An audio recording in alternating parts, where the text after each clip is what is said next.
বিশ্ব গণতন্ত্র দিবস উপলক্ষে চট্টগ্রামে বিএনপির বিভাগীয় শোভাযাত্রা অনুষ্ঠিত হয়েছে।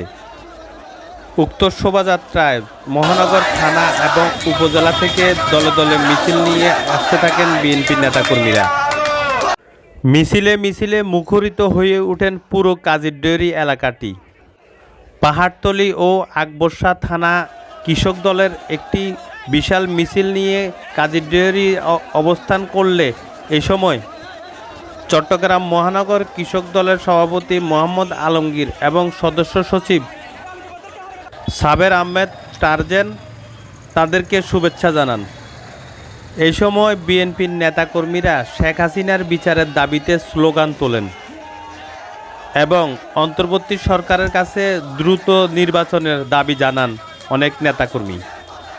উক্ত শোভাযাত্রায় অংশগ্রহণ করেন চট্টগ্রাম বিভাগ এবং উপজেলা মহানগর থানাসমূহের কৃষক দল, তাঁতি দল, শ্রমিক দল, যুব দল, ছাত্র দল ও বিএনপির অঙ্গ সংগঠনের নেতাকর্মীরা।